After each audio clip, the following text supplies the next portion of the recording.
Hello everyone, कैसे हैं आप सब। आई होप कि आप सभी अच्छे होंगे। मैं Sangeeta from learn hub, the free learning platform, जहां आप पढ़ सकते हैं math, science, SST absolutely free at learnhub.com।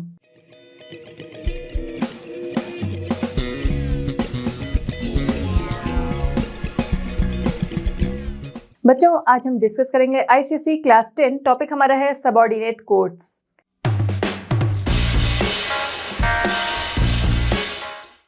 चलिए बच्चों, स्टार्ट करते हैं हमारा आज का चैप्टर, जहां पर हम सबऑर्डिनेट कोड्स के बारे में जानेंगे। इसके पहले हमने सुप्रीम कोर्ट के बारे में जाना और हमने इसके पहले हाई कोर्ट्स के बारे में जाना। अब हम आते हैं सबऑर्डिनेट कोर्ट्स के बारे में जानेंगे डिटेल में। अब हमने क्या देखा था, एक बार पिरामिड जो है वो हम लोग यहाँ पर देख लेते हैं। सबसे ऊपर जो है, या फिर कह सकते हैं जो हमारे यहाँ की सबसे बड़ी कोर्ट कही जाती है, वो है सुप्रीम कोर्ट।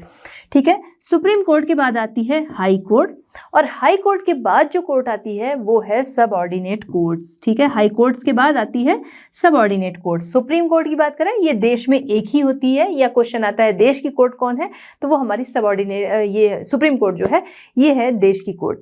इसके बाद हम आते हैं सेकेंड लेवल पर, जो कि हाई कोर्ट है, जिसको हम स्टेट की कोर्ट कह सकते हैं, राज्य की कोर्ट कह सकते हैं, क्योंकि लगभग हर स्टेट में एक हाई कोर्ट होती है। लगभग हर स्टेट में, हमने इसको पहले डिस्क्राइब कर लिया है कि कुछ ऐसी भी हाई कोर्ट्स हैं जिनके अंडर में एक या मतलब एक से ज़्यादा स्टेट या टेरिटरीज आती हैं, इसलिए हम लोग यहाँ पर लगभग वर्ड का यूज़ कर रहे हैं। तो ये इसको हम कहते हैं स्टेट की कोर्ट। फिर आती है आपकी सबऑर्डिनेट कोर्ट्स, जो कि आपकी डिस्ट्रिक्ट लेवल की और उससे नीचे की जो भी कोर्ट्स आती हैं उनको हम सबऑर्डिनेट कोर्ट्स के नाम से जानते हैं। पूरा प्रोसेस यही होता है कि पहले जो अपील होती है, कुछ मामलों को, कुछ स्पेशल मामले जो है उनको छोड़कर अपील जो है वो पहले सबऑर्डिनेट कोर्ट्स में आती है, उसके बाद वो पहुंचती है कहाँ पर, हाई कोर्ट्स में। और हाई कोर्ट्स के बाद फिर अगर सेटिस्फाइड नहीं हो रहा है पर्सन उसके डिसीजन से, तब वो मामले जो है वो पहुंचते हैं सुप्रीम कोर्ट के पास। ठीक है, तो ये एक फीचर जो था वो हमने देख लिया। अब आते हैं सबऑर्डिनेट कोर्ट के बारे में, पूरा डिटेल जो है वो हम यहाँ पर जानेंगे। तो डिस्ट्रिक्ट लेवल या उससे नीचे की जो भी कोर्ट्स होती हैं उनको हम सबऑर्डिनेट कोर्ट के नाम से जानते हैं। अब हमने क्या देखा, हमने देखा कि पहले मामले जो है वो सबऑर्डिनेट कोर्ट्स जो है यहाँ पर आते हैं, यहाँ से सेटिस्फाइड नहीं हुए तब वो पहुँचते हैं हाई कोर्ट की तरफ। तो इस तरीके से किसी भी मामले जो यहाँ पर पहुँच रहे हैं, हम देख रहे हैं यहाँ के बाद वो ऊपरी कोर्ट में पहुँच रहे हैं, तो स्टार्टिंग की जो इन्वेस्टिगेशन होती है या डिसीजन होता है, उसका बर्डन जो होता है वो सबऑर्डिनेट कोर्ट के ऊपर होता है, क्योंकि भाई यहाँ पर काफ़ी मामले जो है वो यहीं पर सॉल्व हो जाते हैं। अब जो यहाँ पर सेटिस्फाइड नहीं हो रहा है तब यहाँ पर पहुँच रहा है, तो प्राइमरी इन्वेस्टिगेशन और डिसीजन जो है वो पहले सबऑर्डिनेट कोर्ट जो है इनके पास आता है किसी भी मामले का। ठीक है, जैसा हमने देखा कुछ मामले जो है उनको छोड़कर, तो main burden of primary investigation and decision वो इनके पास आता है। The administration of justice in each district in India, तो इनका हर डिस्ट्रिक्ट में अगर हम जस्टिस की बात करें तो वो सबऑर्डिनेट कोर्ट जो है वो जस्टिस करती हैं। अब ये सबऑर्डिनेट कोर्ट्स जो है 3 लेवल पर काम करती हैं।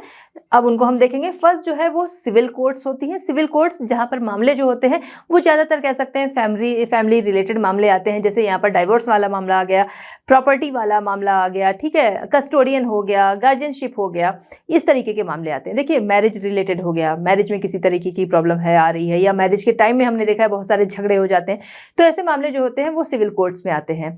प्रॉपर्टी रिलेटेड अगर हम लोग मामले कहें तो प्रॉपर्टी रिलेटेड मामले जो होते हैं इनकी बात अगर कर रहे हैं, तो देखिए कई बार होता है कि 2 भाई हैं, उनके बीच में प्रॉपर्टी को लेकर डिस्प्यूट्स हो जाते हैं, तो ऐसे जो मामले होते हैं वो भी आते हैं सिविल कोर्ट्स में। कई बार प्रॉपर्टी से रिलेटेड जो मामले होते हैं वो हो जाते हैं किनके साथ, पड़ोसियों के साथ भी हो जाते हैं कि भाई बनवा रहे हैं मकान और किसी ने किसी का जो लैंड है उस पर अपना थोड़ा सा बढ़ाकर मकान जो है वो बना लिया, तो ऐसे मामले भी जो है वो पहुंच जाते हैं सिविल कोर्ट के पास। तो इस तरीके के कस्टोडियन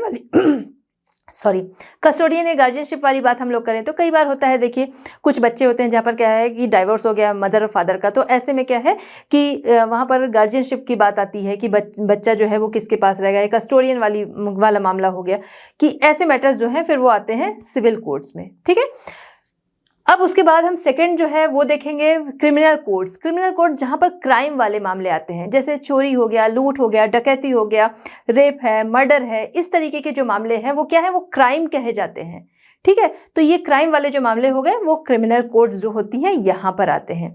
इसके बाद courts of revenue. Courts of revenue की बात हम करें तो रेवेन्यू रिलेटेड मामले आते हैं, जैसे हम बात कर सकते हैं सैलरी हो गया, इनकम हो गया, टैक्स हो गया, प्रॉपर्टी है, लैंड है, इस तरीके के जो मैटर्स होते हैं वो आते हैं कोर्ट ऑफ रेवेन्यू में। चलिए बात करते हैं सिविल कोर्ट्स या कोर्ट ऑफ द डिस्ट्रिक्ट जज। इनका स्ट्रक्चर और कंपोजिशन जो है वो हम यहाँ पर जानेंगे। तो सिविल कोर्ट या कोर्ट ऑफ द डिस्ट्रिक्ट जज जो होती है ये डिस्ट्रिक्ट की हाईएस्ट सिविल कोर्ट होती है, ठीक है, हाईएस्ट सिविल कोर्ट। जैसा कि हम लोग अभी बात कर रहे हैं कि सिविल कोर्ट, यहाँ पर मामले जो आते हैं ज़्यादातर फैमिली रिलेटेड इस तरीके के मामले आते हैं, छोटे मोटे मामले कह सकते हैं जिनको, कि इस तरीके के मामले आते हैं।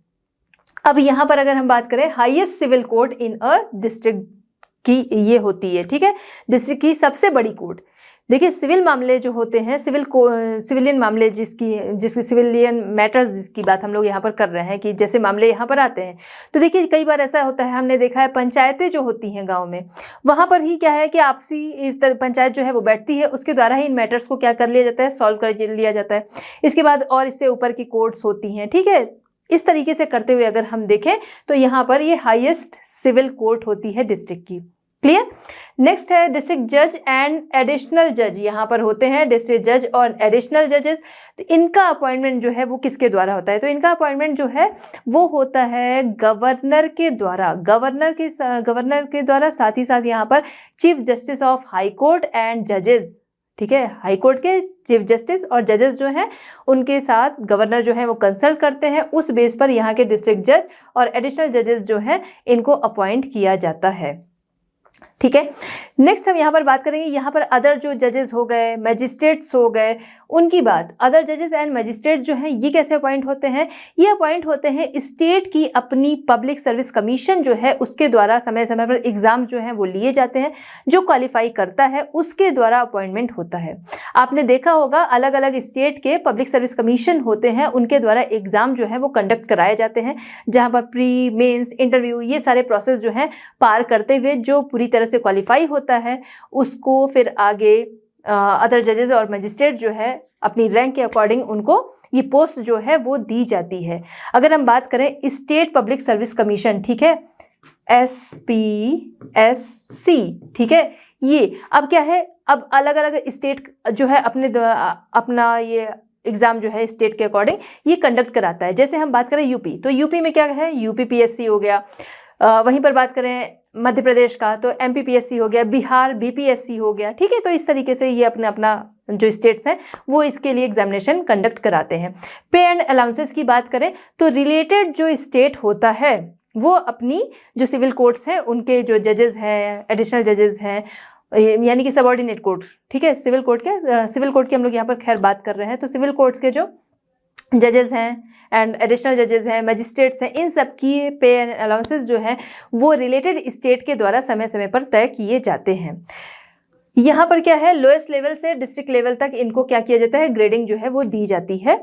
लोएस्ट लेवल से डिस्ट्रिक्ट लेवल, जो जैसा अभी हमने देखा कि स्टार्टिंग होती है आपके न्याय पंचायत से और उसके बाद कई सारी कोर्ट जो है वो आते हुए डिस्ट्रिक्ट लेवल की कोर्ट तक आता है। इस तरीके से इनको कैटेगराइज किया गया है। यहाँ पर कई तरीके के ये डील करते हैं civil cases of various kind. बहुत तरीके के सिविल केसेस जो है उनके साथ ये डील करते हैं। जैसे हमने अभी देखा मैरिज रिलेटेड हो गया, प्रॉपर्टी हो गया, विल हो गया, गार्जियनशिप हो गया, इस तरीके के मामले यहाँ पर आते हैं और उनकी सुनवाई होती है। चलिए बात करते हैं कोर्ट ऑफ द डिस्ट्रिक्ट जज। कोर्ट ऑफ द डिस्ट्रिक्ट जज जो होते हैं, अगर हम इसकी बात करें, कोर्ट ऑफ द डिस्ट्रिक्ट जज ये किसी भी डिस्ट्रिक्ट की हाईएस्ट कोर्ट होती है, किसी भी डिस्ट्रिक्ट की हाईएस्ट कोर्ट होती है जहां पर सिविल मैटर्स और साथ ही साथ क्रिमिनल केसेस जो है, सिविल केसेस और क्रिमिनल केसेस दोनों ही देखे जाते हैं। यहाँ पर डिस्ट्रिक्ट जज होते हैं। डिस्ट्रिक्ट जज जब वो सिविल मैटर्स जो है उनको देख रहे हैं तब उन्हें डिस्ट्रिक्ट जज कहा जाता है। वहीं पर जब वो क्रिमिनल केसेस देख रहे हैं तब उनको कहा जाता है सेशन जज।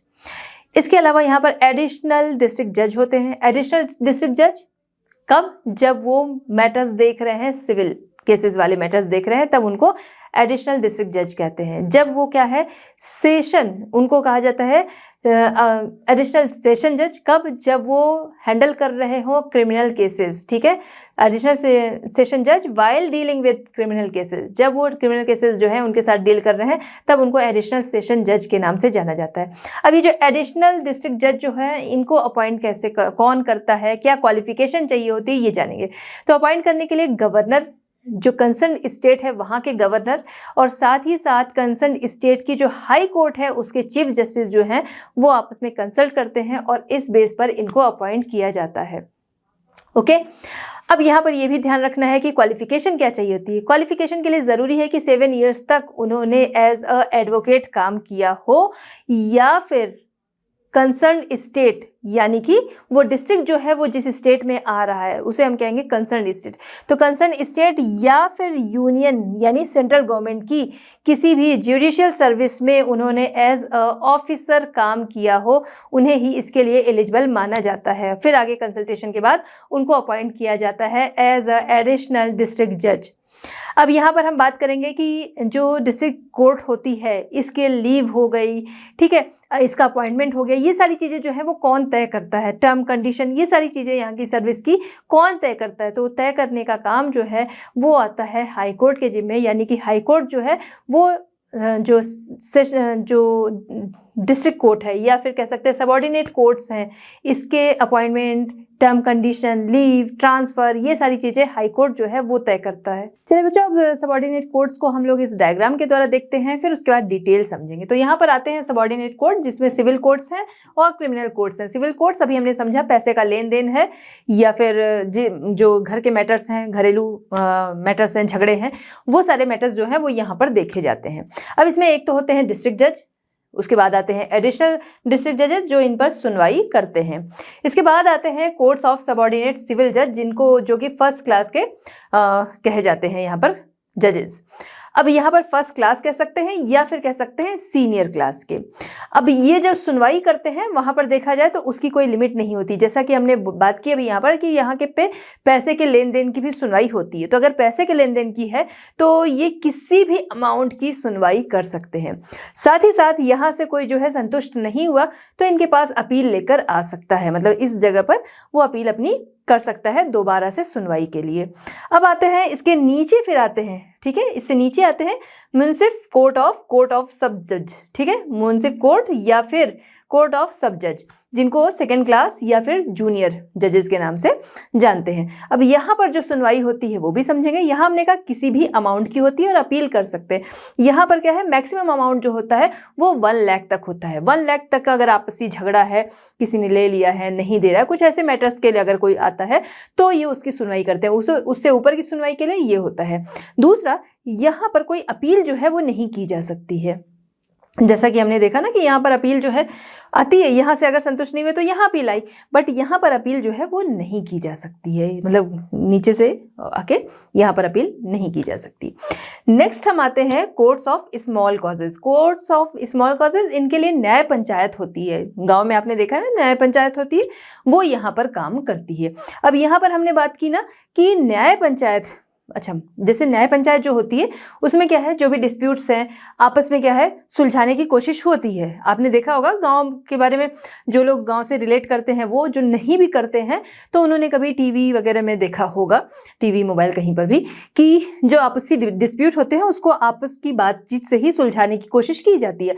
अब इसमें क्या है, दोनों पक्ष अगर सहमत हो जाते हैं तो फैसला उसी के अकॉर्डिंग दिया जाता है। यहाँ पर जो भी फैसला दिया जाता है उसको इम्पोज नहीं किया जाता। जो भी यहाँ पर डिसीजन होगा वो इम्पोज नहीं होगा। वो क्या होगा, जब दोनों लोग रेडी होंगे तब वो डिसीजन जो है वो सुनाया जाएगा।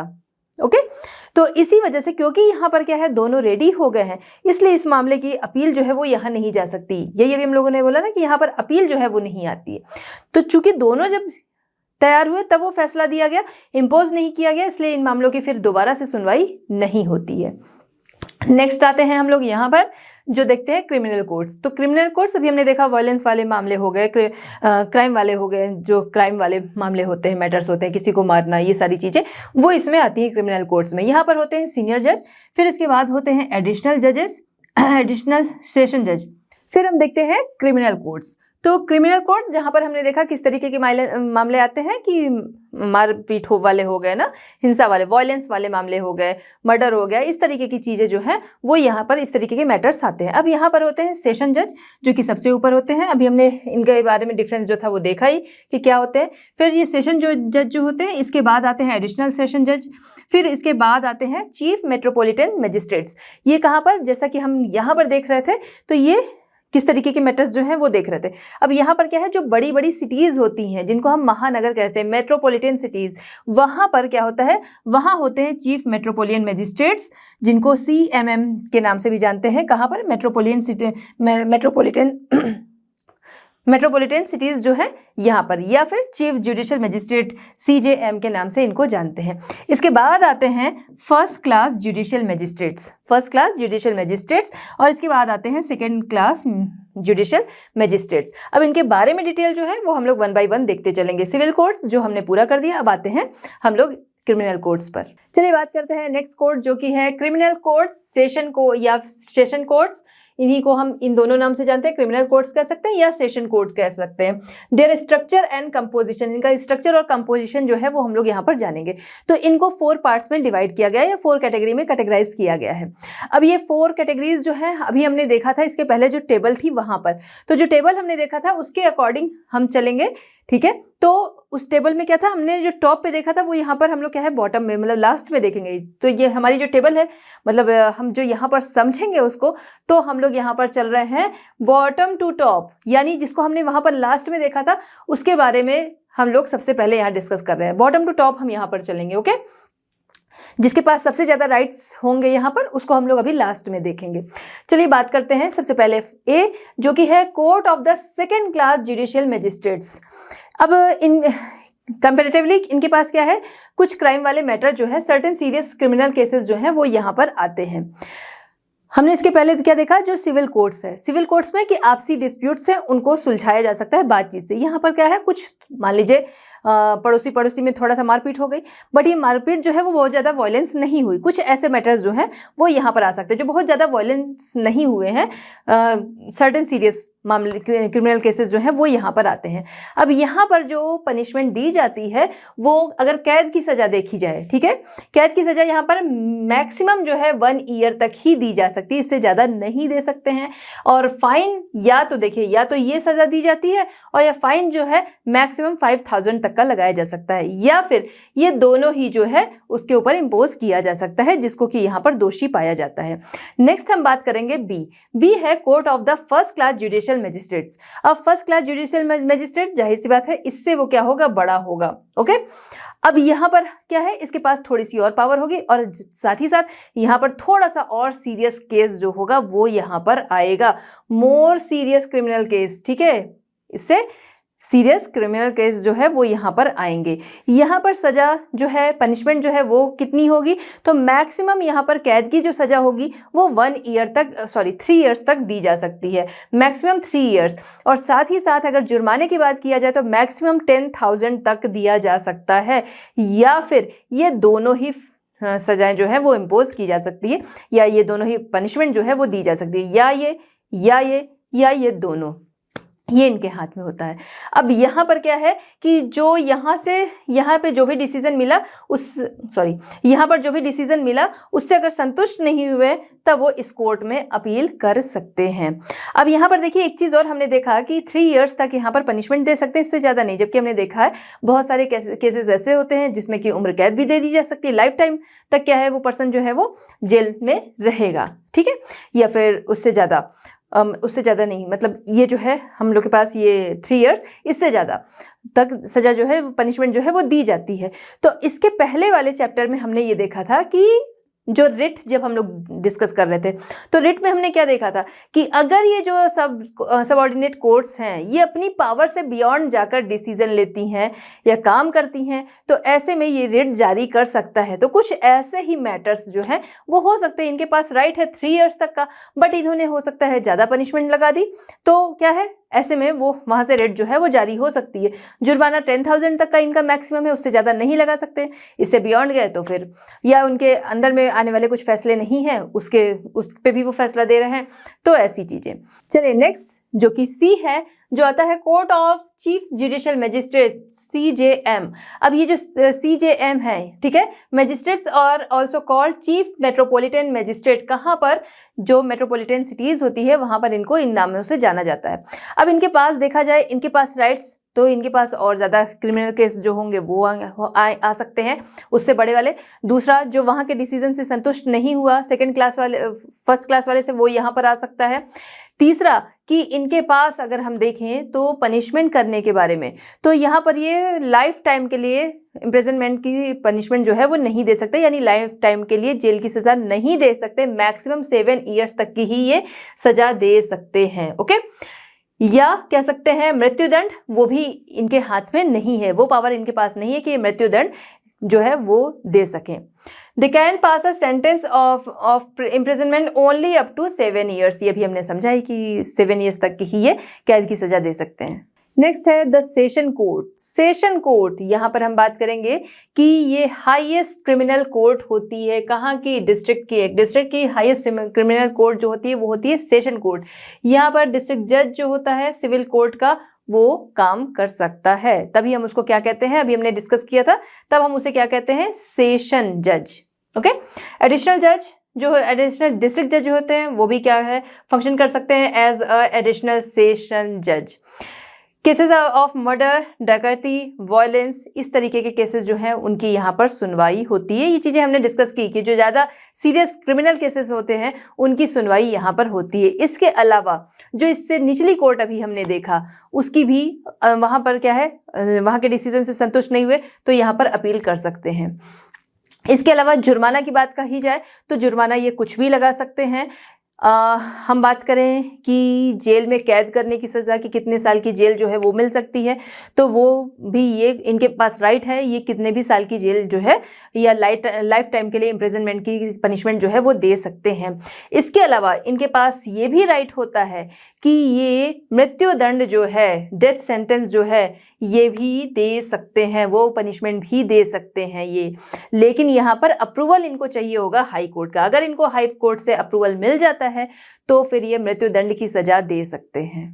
चलिए बात करते हैं कोर्ट्स ऑफ रेवेन्यू। अभी हमने देखा था कि जो डिस्ट्रिक्ट कोर्ट है उनको 3 पार्ट्स में हमने देखा डिवाइड किया गया। एक सिविल कोर्ट हो गया, दूसरा क्रिमिनल कोर्ट, और थर्ड जो है वो है कोर्ट ऑफ रेवेन्यू। उसी के बारे में हम लोग यहाँ पर देखेंगे, कोर्ट्स ऑफ रेवेन्यू, ठीक है, या रेवेन्यू कोर्ट। तो यहाँ पर जो लैंड रेवेन्यू वाले मामले हो गए, प्रॉपर्टी रेवेन्यू के मामले हो गए, इस तरीके के मैटर्स जो हैं वो यहाँ पर आते हैं। जैसे लैंड रेवेन्यू पे करना है, किसी ने किया, अब उससे ज़्यादा मांगा जा रहा है या उससे दोबारा मांग लिया जा रहा है, तो ऐसी चीज़ें अगर जहाँ पर होती हैं तो वो क्या है, सुनवाई के लिए इनके पास आ सकते हैं। यहाँ पर इनको डिवाइड किया गया है, कैटेगराइज किया गया है, जिसको हम लोग यहाँ पर बॉटम टू टॉप देखेंगे। जैसे इसके पहले वाला भी हमने बॉटम टू टॉप देखा था। सबसे ज़्यादा पावर किसके पास थी, जो हमने लास्ट में देखा, ठीक है, जो कि कौन था, सेशन जज। सेशन जज जो था उसके पास सबसे ज़्यादा पावर थी, उसको हमने लास्ट में देखा। तो ऐसे यहाँ पर भी क्या है कि जो हम लोग को ये दिया हुआ है बॉटम टू टॉप दिया गया है। अब जैसे यहाँ पर हम लोग यहाँ ऐसे बात कर सकते हैं board of revenue. Board of revenue की अगर हम बात करें, ये स्टेट में एक ही होता है, सबसे ज़्यादा पावर इन्हीं के पास इसमें होती है, बोर्ड ऑफ रेवेन्यू के पास, जो कि स्टेट में एक होता है। अब स्टेट में एक होता है बोर्ड ऑफ रेवेन्यू। अब बोर्ड ऑफ रेवेन्यू जो है वो कई टुकड़ों में अगर देखा जाए तो वो कहलाता है commissioners court. Board of revenue कई जब टुकड़ों में इसको मतलब कई इसके डिवीज़न किए जाते हैं तब ये कहलाता है कमिश्नर्स कोर्ट। अब ये कमिश्नर कोर्ट जो है, ठीक है, अब इनका आगे डिवीज़न जो है वो हम देखते हैं कलेक्टर्स कोर्ट। कलेक्टर्स यानी कि डिस्ट्रिक्ट मजिस्ट्रेट, जो क्या होता है, हर स्टेट का होता है ना, डीएम जो है हर स्टेट में होते हैं, तो कलेक्टर्स कोर्ट जो है ये आ गया। फिर इसके बाद आता है आपका तहसीलदार्स कोर्ट, फिर उसके बाद आते हैं नायब तहसीलदार। ओके, और इसी में हम लोग अगर बॉटम टू टॉप देखेंगे तो नायब तहसीलदार्स कोर्ट, इससे ऊपर आता है तहसीलदार कोर्ट, इसके ऊपर आता है कलेक्टर्स कोर्ट, इसके ऊपर आता है कमिश्नर्स कोर्ट, इसके ऊपर आता है बोर्ड ऑफ रेवेन्यू। चलिए बात करते हैं distinction between court of the district जज एंड सेशन कोर्ट। तो डिस्ट्रिक्ट जज और सेशन कोर्ट के बीच में अंतर हम लोग यहाँ पर देखेंगे। सबसे पहले बात करते हैं कोर्ट ऑफ द डिस्ट्रिक्ट जज। डिस्ट्रिक्ट जज के बारे में हम लोग यहाँ पर समझेंगे, ठीक है। कोर्ट ऑफ द डिस्ट्रिक्ट जज, तो सबसे पहला क्या है, highest civil court in the district, जो हम लोग ने अभी पढ़ा है बस उसी को क्या करेंगे, एक रिवीजन जो है वो समझेंगे।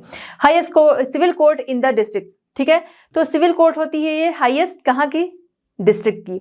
अब बात करते हैं सेशन कोर्ट, तो ये हाईएस्ट क्रिमिनल कोर्ट होती है, ध्यान दीजिएगा, ये क्रिमिनल कोर्ट होती है डिस्ट्रिक्ट की हाईएस्ट। इसके बाद हम बात करेंगे डिस्ट्रिक्ट जज, यहाँ पर प्रिसाइड ओवर इट, यहाँ पर अध्यक्षता जो करता है वो कौन होता है, वो इसके जो डिस्ट्रिक्ट जज होते हैं वो यहाँ पर अध्यक्षता करते हैं। सेशन कोर्ट की बात करें तो यहाँ पर कौन प्रिसाइड करता है, तो जो सेशन जज होते हैं वो यहाँ पर इसे प्रिसाइड करते हैं, अध्यक्षता करते हैं। यहाँ पर डिस्ट्रिक्ट जज डिसाइड करते हैं कैसे मामले, civil cases related to land property, marriages, guardianship, divorce, will, इस तरीके के मैटर्स जो हैं वो देखते हैं। सेशन कोर्ट की बात हम, सेशन जज की बात हम करें तो सेशन जज जो है वो कैसे मामले देखते हैं, क्रिमिनल केसेस जो कि जैसे कि थेफ्ट हो गया, मर्डर हो गया, डकैती हो गया, वायलेंस हो गए, इस तरीके के मैटर्स ये देखते हैं। तो ये इन दोनों के बीच में डिफरेंस है। चलिए बात करते हैं लोक अदालत। लोक अदालत सिंपल सा है, फटाफट हम लोग इसको समझेंगे, कंप्लीट करेंगे। अब बात करते हैं लोक अदालत की मीनिंग और एडवांटेजेस, दोनों चीजें हम लोग यहाँ पर जानेंगे। इसकी मीनिंग की अगर हम बात करें तो मीनिंग नाम से समझ में आ रहा है कि लोगों की अदालत, लोक अदालत, लोगों की अदालत, पीपल्स कोर्ट, ये इसकी मीनिंग है। अब लोक अदालत जो है वो स्टेब्लिश क्यों की गई, पहले ये जानेंगे इसके ऑब्जेक्टिव्स। तो इसको इसलिए स्टेब्लिश किया गया कि सभी को निःशुल्क न्याय जो है वो मिल सके। सभी को से क्या मतलब है, आपने पहले की क्लासेस में पढ़ रखा है, एक तो फंडामेंटल राइट्स जो थे वो जरूरी है कि आपको मिलेगा। अगर आपको नहीं मिल रहा है तो आप उसके खिलाफ क्या कर सकते हैं, कोर्ट जा सकते हैं, कहीं भी आपके फंडामेंटल राइट्स का वायलेशन होता है तो। वहीं पर दूसरी चीज हमने देखी थी DPSP, directive principles of state policies. तो इसको हमने देखा था, यहाँ पर क्या है कि नीति निदेशक तत्व या सिद्धांत जो हमने देखे थे ना, तो वहां पर क्या चीज थी कि वहां पर भी फंडामेंटल राइट जैसे ही मैटर्स पॉइंट्स जो थे वो दिए हुए थे, लेकिन वो ऐसे पॉइंट्स थे कि उनको करने की कोशिश की जाए, लेकिन अगर वो आपको नहीं मिल रहा है तो आप उसके लिए केस नहीं कर सकते हैं। ठीक है, यानी वो लीगली अभी आपके पास नहीं आया है, उस पर कोशिशें जो है चल रही, कितनी सारी चीज़ें जो है वो पूरी भी कर चुकी हैं। जैसे हम देखें तो 14 ईयर्स तक बच्चों को क्या है, फ्री एजुकेशन, ठीक है, ये सारी चीज़ें, तो काफ़ी चीज़ें जो है वो पूरी की जा चुकी हैं, काफ़ी चीज़ें जो है वो करी जा रही हैं। तो उसी में एक पॉइंट ये भी था कि जो वीकर सेक्शन है, जो गरीब लोग हैं, बैकवर्ड हैं, तो वो क्या है, अगर उनको कहीं पर लीगल सर्विसेज चाहिए बट उनके पास अमाउंट नहीं है कि वो लीगल सर्विसेज के लिए जा सके, ना उनके पास इतना ज़्यादा टाइम ही होगा कि वो जिस भी चीज़ के लिए वो जा रहे हैं कि उनको क्या है कि न्यायिक सेवा जो है वो मिल सके, ठीक है, जजमेंट जो है वो मिल सके। अब उनको क्या है, तुरंत उनको कहीं पर उनका कोई डिस्प्यूट है, उनको वो अमाउंट तुरंत के तुरंत चाहिए, बट वो क्या है, उन सब कोर्ट्स में क्या है, खर्चे भी लगेंगे उनके, और उसके बाद कब तक फैसला आएगा पता नहीं, वो अमाउंट कब तक मिलेगा। यहाँ पर क्या उनकी ज़रूरत ये है कि एक तो उनके पास केस लड़ने के पैसे नहीं है, फिर उसके बाद जो भी उस पर सुनवाई होगी, अगर उनका मिलेगा भी तो पैसा वो देर में मिलेगा, वो अमाउंट, ठीक है, वो हम लोग अमाउंट की बात कर रहे हैं, इसमें कई सारे केसेस जो हैं वो आते हैं। तो इसीलिए वहाँ पर क्या है, जो हमारे नीति निदेशक तत्व यानी DPSP जो है, उसमें कहा गया है कि लोगों को ये फ्री एड सर्विसेज जो है वो अवेलेबल कराई जाए। उसी के तहत इसको इस्टेब्लिश किया गया कि फ्री में लोगों को लीगल सर्विसेज जो है, लीगल एड जो है वो मिल सके। Okay, it is a sort of a voluntary forum, स्वैच्छिक फोरम ये है, स्वैच्छिक मंच है। ओके, अब यहाँ पर पार्टिसिपेशन किसका रहता है हेल्प करने में, तो एक तो सुप्रीम कोर्ट के जस्टिस जो हैं वो होते हैं, हाई कोर्ट के जजेस जो हैं वो होते हैं, और इसके अलावा एडवोकेट्स होते हैं, स्टूडेंट्स होते हैं, सोशल वर्कर होते हैं, ये सभी जो हैं वो मिलकर यहाँ न्याय दिलाने की कोशिश करते हैं, जो कि फ्री होता है और जल्दी। सबसे बड़ा एडवांटेज इसका होता है कि फ्री होने के साथ ही साथ जल्दी यहाँ पर न्याय होता है, स्पीडी सेटलमेंट होता है। Setup bye legal service authorities act 1987। यहाँ पर क्या है, जस्टिस PN भगवती जो थे, इनके रिकमेंडेशन पर इसको इस्टेब्लिश किया गया bye legal service authority act के 1987 के तहत, जिसमें कि फ्री लोगों को लीगल सर्विसेज जो है वो मिल सकें।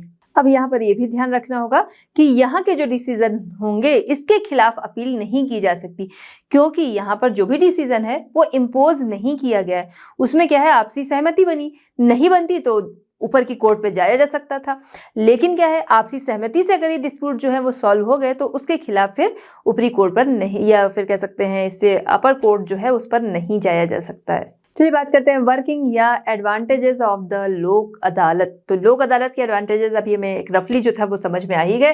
पार्टीज एट डिस्प्यूट सून एग्री, तो जिन लोगों के बीच में डिस्प्यूट्स रहते हैं वो जल्दी एग्री भी हो जाते हैं।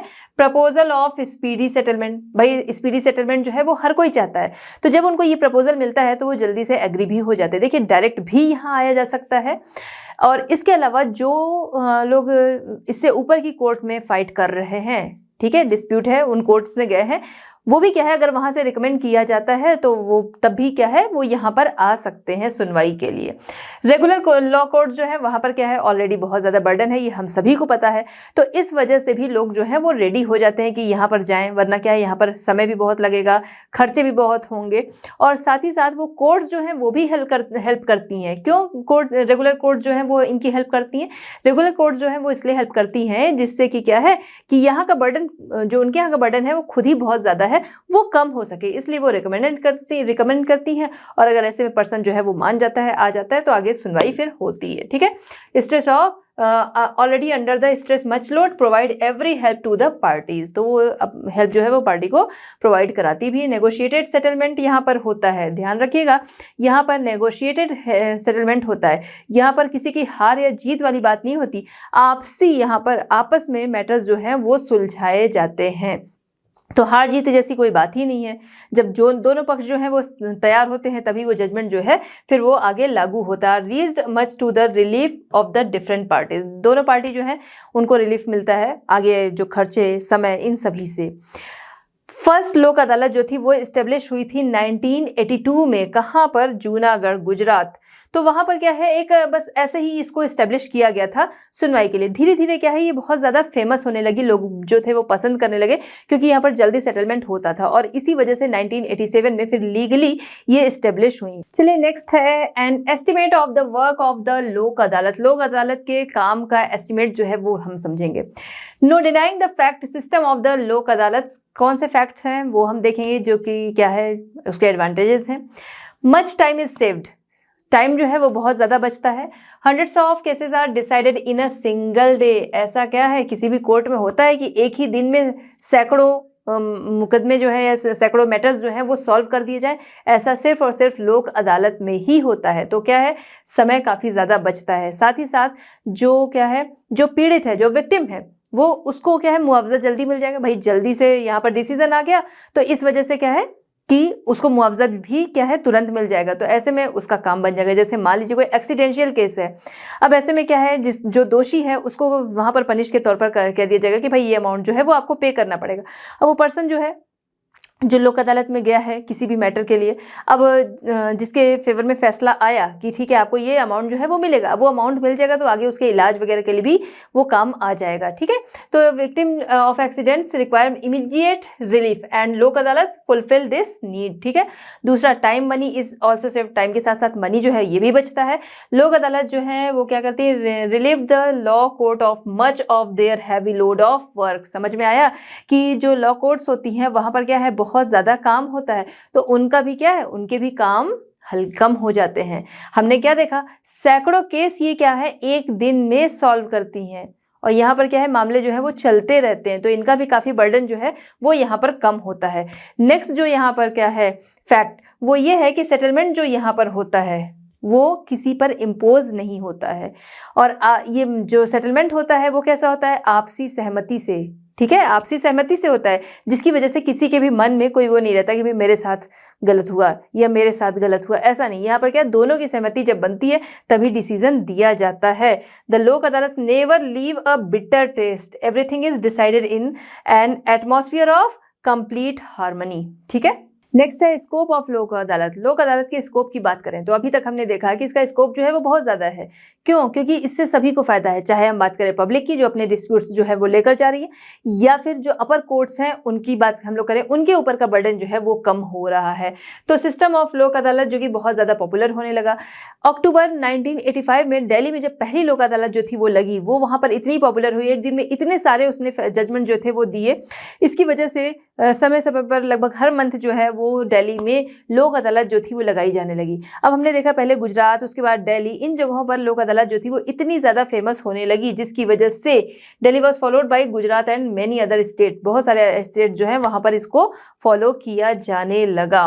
The legal services authorities act 1987, तो 1987 का ये लीगल सर्विसेज अथॉरिटी एक्ट जो था ये आया, जिसमें कि कहा गया कि भाई ये इतनी ज़्यादा पॉपुलर हैं और इससे बर्डन भी इतना कम हो रहा है, जिसकी वजह से स्टेट और डिस्ट्रिक्ट जो है उनको समय समय पर लोक अदालत जो है उसका आयोजन किया जाना चाहिए या फिर लगाई जानी चाहिए। अब क्या था कि इनकी पॉपुलैरिटी जो थी वो बढ़ती जा रही थी, जिसकी वजह से सिस्टम ऑफ लोक अदालत इतना ज़्यादा फेमस हुआ कि हम देखें जो इलेक्ट्रिसिटी वाले मामले हो गए या फिर टेलीफोन कम्युनिकेशन वाले मामले हो गए, ठीक है, तो यहाँ पर क्या है बहुत सारे केसेस जो थे वो पड़े रहते थे। पहले क्या था, अभी के टाइम में भी भाई फोन वगैरह को लेके हैं, बट पहले के टाइम में क्या था सबके यहाँ लैंडलाइन ज़्यादा हुआ करते थे, तो उस दौरान क्या था इस तरीके के मैटर्स जो थे वो बहुत ज़्यादा आते थे। अब ये सारे मैटर्स जो हैं वो ऊपरी कोर्ट में जाएं, वहाँ का समय जो है वो वेस्ट होगा, उससे अच्छा क्या है लोक अदालतें जो है ये जल्दी ही इन डिस्प्यूट्स को सॉल्व कर देती थी। तो इस वजह से हम बात करें इलेक्ट्रिसिटी डिपार्टमेंट हो गए या फिर ये टेलीफोन डिपार्टमेंट हो गए, ये सभी क्या किए इन जगहों पर टोकन जो थे वो बंटने लगे कि भाई इस डेट को क्या है आपकी लोक अदालत में सुनवाई है, इस डेट को आपकी लोक अदालत में सुनवाई, और इस तरीके से बहुत सारे केसेस जो थे वो फटाफट सेटलमेंट उनका हो जा रहा था। तो इस तरीके से लोक अदालत जो थी वो लोगों के बीच में बहुत ज़्यादा पॉपुलर हुई अपने एडवांटेजेस की वजह से। तो बच्चों इस तरह हमारा ये चैप्टर कंप्लीट होता है। मिलते हैं next chapter at Learno Hub. Learno Hub free है पर बेस्ट है।